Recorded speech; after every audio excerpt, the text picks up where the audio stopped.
Okay, folks, game week 211 here. So I'm not going to look back too much. I filled these in, the winning points from last midweek, but of course that was the international break. So really not a lot to take from there. We're really comparing it to several weeks back when we had more clubs playing throughout the week. So we have Champions League this week, Europa as well. So there's a number of clubs playing, big clubs, big players.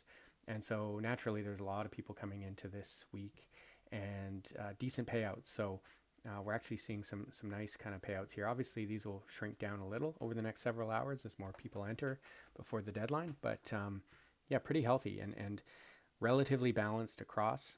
We see that basically play your lineup in the leagues that you think you have the best lineup for. Nothing really jumps out where you might have to kind of stretch a little to get into. Special weekly, it is focused on just Europa only, so it'll be interesting to see if you feel you're better off going into, say, a Challenger Europe, where a lot of the Europa clubs play.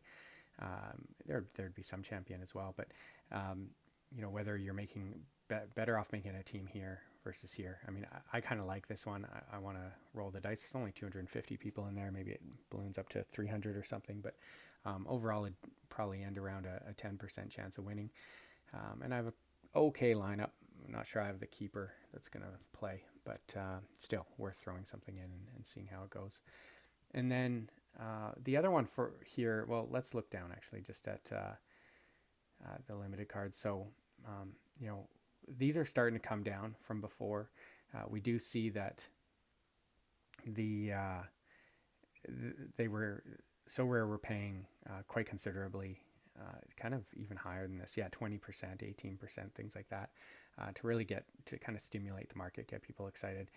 That's starting to come down now. We've seen that over the last little bit here. So although Challenger Europe is still kind of interesting, and that might be one to target. And Champion Asia, I don't think there's a lot of matches this week, so that's why that's so high. But otherwise, nothing too out of the ordinary. The one thing I will say, especially if those have kind of joined this or kind of started watching this only in the last few weeks or months or whatever, you might wonder why I kind of show the tier 3 card price level and then the tier 2. First off, there's an obvious kind of comparison to should I play Div 3 to try and get a tier 2 card versus play Div 4 and score enough in the, say, top 107 here to get a tier 2 card. But there's something kind of deeper than that, which is if you've noticed and if you've won some cards, what you'll kind of find, and this isn't 100% of the time, but it's certainly quite prevalent, that the type of roster you need to win a tier 3 card, so in other words, say here to finish in the top 103, tends to get you a card that can't really help you win. So it's kind of this weird paradox. Like it's basically you try and create a lineup that can score 300, 320, maybe 340 points, and then if you just scrape in, you actually get a card that can't really help you. You'll never really play it in your lineup if you're at that level of scoring 320, 330, whatever. So you probably end up just trying to flip it, sell it, something like that.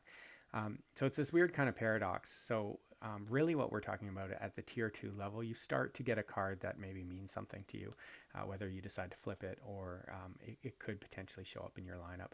So, it is nice to win. It's always nice to get a new card and you can kind of luck out and get a player who's on the rise or something. But for the most part, what you're really actually going for is the tier 2 and above level. And that's kind of where I would be trying to build your rosters towards. And that's why I show this here for you, so you can start to make some decisions on whether it makes sense to play in the Div 3 level or Div 4. And when you look back at previous rounds, we see that the points end up being quite close, actually. And so it's nice to play in Div 4 and have the fallback that if you don't quite make numbers like this, you still could get a card. Just know that card may not help you really all that much. But it's also nice to, if you think you can get these types of scores, to actually just get into Div 3, because beyond just the Tier 2 card, as you move higher, if you finish, 10th here or 7th or something like that, you actually get a much better reward than even finishing, say, 10th or 7th in this one. So, it all kind of pulls you up toward the kind of cream of the crop, if you will. But I hope that makes sense. That's something that I'd sort of outlined probably in July or something, and it's important that I touch on it again. Good luck this week. We'll talk again soon. I have a ton of content coming out really soon here, previewing the entire Bundesliga. So I've done a preview on every single team, and I'll just be kind of drip feeding those, probably 1 or 2 a day over the next 10 days or so. So stay tuned for that. And then some other work that I'm on, which I'm really excited to announce. So again, we'll talk soon. Bye-bye.